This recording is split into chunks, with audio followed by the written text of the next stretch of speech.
그런데 이 점에서 보면 우리 문 후보님은 당대표 하시다가 대부분의 우리 주요 인사들이 탈당을 해버렸고 또 그분들하고 감정적 관계도 안 좋으신 것 같고 최근에 또 반개혁 세력이라고 하셔가지고 거의 야권 통합이나 연합정권이 불가능해 보이는데 좀 문제라고 생각되고요.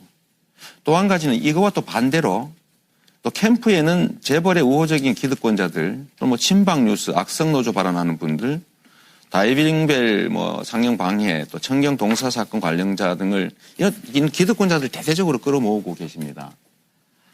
이런 걸 보면 사실은 안희정 후보께서는 차라리 정치적으로 대연정을 한다고 해서 좀 분명한데 문 후보님은 형식은 대연정이 아닌데 실질적으로 뿌리를 보면 혹시 기득권과 대연정하는 거 아니냐라는 의심을 하는 부분들이 있습니다.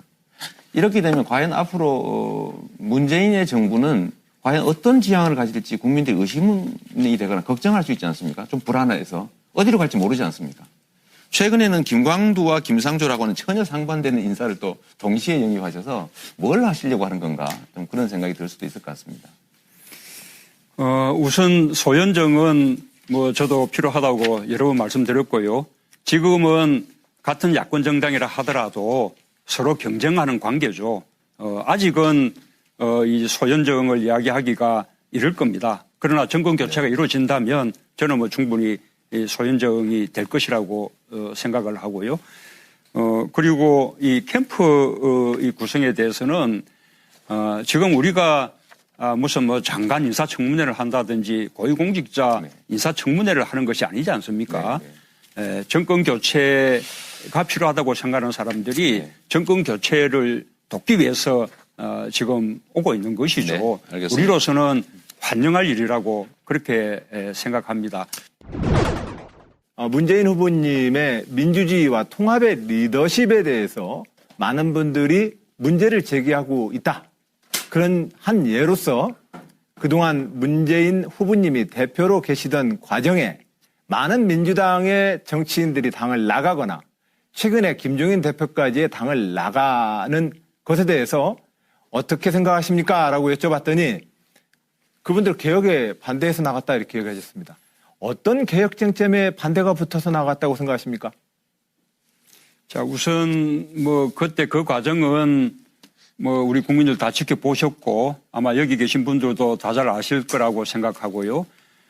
우리 당이 혁신함에 있어서 그분들까지도 다 포용해서 함께 갈 수 있었으면 가장 좋았겠습니다.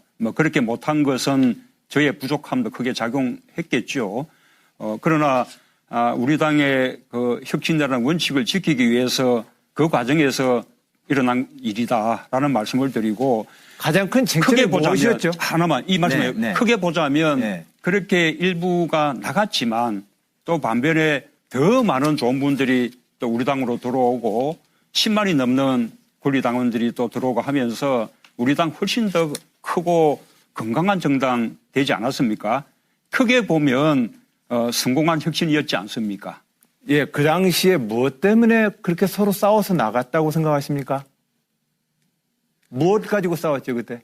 혁신에 대해서. 문 후보님은 혁신이라고 했는데 혁신의 구체적인 어떤 쟁점이 그 당시 상반이 붙었습니까? 우선은 이제 혁신에 대해서 생각이 다른 것이죠.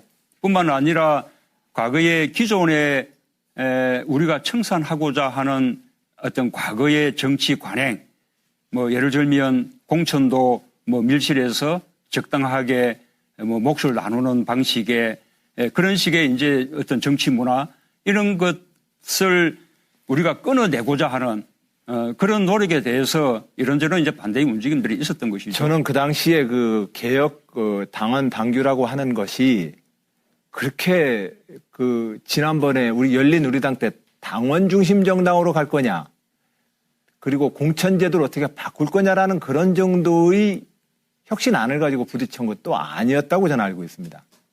저는 이 과정에서 문재인 후보님이 실질적으로 통합의 리더십을 위해서 노력이 부족했다고 생각을 하는데 다시 한번 우리 문 후보님 이런 지적에 대해서 한 말씀 좀 더 해주시기 바랍니다. 글쎄 이게 통합과 또 혁신 원칙이라는 게 다 함께 이룰 수 있으면 최고겠습니다. 그러나 또 경우에 따라서는 그중에 선택되는 경우도 있을 수 있는 거죠. 다들 정치인들이 자신의 정치적 목적을 위해서 이합집산하고 있는 현실 속에서 언제든지 늘 함께해야 된다. 이것이 가능하겠습니까? 어려울 때 당을 위해서 도와달라고 손을 내밀었습니다. 또 후보 단일화를 위해서도 또한 안철수 후보와도 단일화를 또 손을 내밀었습니다. 그런데 적어도 그 동지들에 대해서 또 같이 함께 당을 했던 분들에 대해서 저는 그럼에도 불구하고 그분들이 반혁신이고 혁신에 반대했기 때문에 나갔다라고 얘기하시는 것은 너무 지나친 표현 아닙니까? 그래서 저는 그럼에도 불구하고 지금 국민의당은 언젠가 우리가 뿌리가 같기 때문에 언젠가 함께하고 또 다음 우리 정권 교체 이후에 연정도 함께 할 수 있다고 생각합니다. 예, 저는 바로 우리 민주주의 대한민국 정치의 가장 큰 문제가 내 편이 되면은 무조건 이쁘게 봐줍니다. 지금 문재인 후보 진영에 있는 많은 분들 그 기준으로 치면은 혁신 세력이라고 볼 수 있습니까? 나를 꼭 내 편이 되면 무조건 다 이쁘다고 얘기를 하고 나와 어떠한 정치적 권력 싸움에서 반대 진영에 서 있으면은 그 사람을 배척하는 그러한 정치적 철학과 리더십으로는 어떻게 대한민국을 앞으로 이끄시겠습니까? 저는 그 점을 지적하는 것입니다. 우리 안희정 후보님, 맞아면 제가 이제 앞서가고 있기는 하지만 사실은 이제 정치 경력은 제보다 훨씬 오래지 않습니까?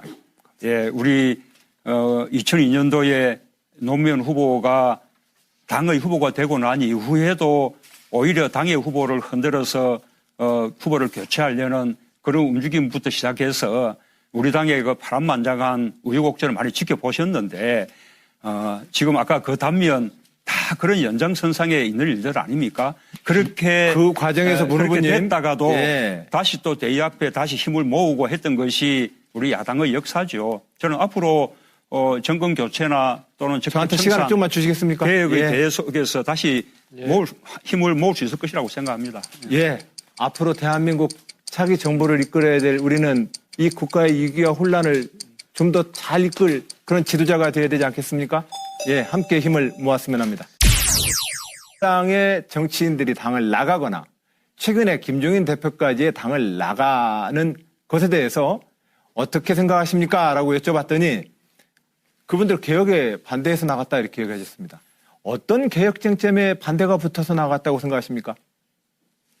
자, 우선 그때 그 과정은 우리 국민들 다 지켜보셨고 아마 여기 계신 분들도 다 잘 아실 거라고 생각하고요. 우리 당이 혁신함에 있어서 그분들까지도 다 포용해서 함께 갈 수 있었으면 가장 좋았겠습니다. 그렇게 못한 것은 저의 부족함도 크게 작용했겠죠.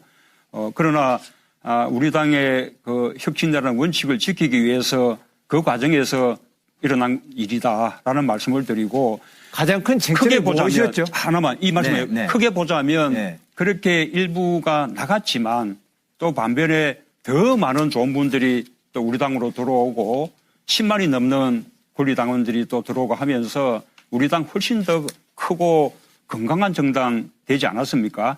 크게 보면 성공한 혁신이 이게 부족했다고 생각을 하는데 다시 한번 우리 문 후보님이 이런 지적에 대해서 한 말씀 좀 더 해주시기 바랍니다. 글쎄 이게 통합과 또 혁신 원칙이라는 게 다 함께 이룰 수 있으면 최고겠습니다. 그러나 또 경우에 따라서는 그 중에 선택되는 경우도 있을 수 있는 거죠. 다들 정치인들이 자신의 정치적 목적을 위해서 이합집산하고 있는 현실 속에서 언제든지 늘 함께해야 된다. 이것이 가능하겠습니까? 어려울 때 당을 위해서 도와달라고 손을 내밀었습니다. 또 후보 단일화를 위해서도 또한 안철수 후보와도 단일화를 또 손을 내밀었습니다. 그런데 적어도 그 동지들에 대해서 또 같이 함께 당을 했던 분들에 대해서 저는 그럼에도 불구하고 그분들이 반혁신이고 혁신에 반대했기 때문에 나갔다라고 얘기하시는 것은 너무 지나친 표현 아닙니까? 그래서 저는 그럼에도 불구하고 지금 국민의당은 언젠가 우리가 뿌리가 같기 때문에 언젠가 함께하고 또 다음 우리 정권 교체 이후에 연정도 함께 할 수 있다고 생각합니다.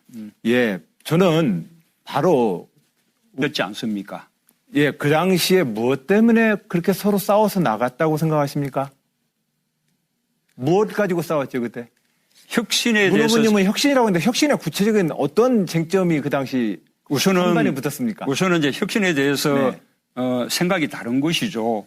뿐만 아니라 과거의 기존에 우리가 청산하고자 하는 어떤 과거의 정치 관행, 뭐 예를 들면 공천도 뭐 밀실에서 적당하게 뭐 몫을 나누는 방식의 그런 식의 이제 어떤 정치 문화 이런 것을 우리가 끊어내고자 하는 그런 노력에 대해서 이런저런 이제 반대의 움직임들이 있었던 것이죠. 저는 그 당시에 그 개혁 당원 당규라고 하는 것이 그렇게 그 지난번에 우리 열린우리당 때 당원 중심 정당으로 갈 거냐 그리고 공천제도를 어떻게 바꿀 거냐라는 그런 정도의 혁신안을 가지고 부딪힌 것도 아니었다고 저는 알고 있습니다. 저는 이 과정에서 문재인 후보님이 실질적으로 통합의 리더십을 위해서 노력 상반되는 인사를 또 동시에 영입하셔서 뭘 하시려고 하는 건가 좀 그런 생각이 들 수도 있을 것 같습니다. 우선 소연정은 뭐 저도 필요하다고 여러 번 말씀드렸고요. 지금은 같은 야권 정당이라 하더라도 서로 경쟁하는 관계죠. 아직은 이 소연정을 이야기하기가 이를 겁니다. 그러나 정권 교체가 이루어진다면 저는 뭐 충분히 소연정이 될 것이라고 생각을 하고요. 그리고 이 캠프 이 구성에 대해서는 지금 우리가 무슨 뭐 장관 인사청문회를 한다든지 고위공직자 인사청문회를 하는 것이 아니지 않습니까? 정권 교체가 필요하다고 생각하는 사람들이 정권 교체를 돕기 위해서 지금 오고 있는 것이죠. 알겠습니다. 우리로서는 환영할 일이라고 그렇게 생각합니다. 문재인 후보님의 민주주의와 통합의 리더십에 대해서 많은 분들이 문제를 제기하고 있다.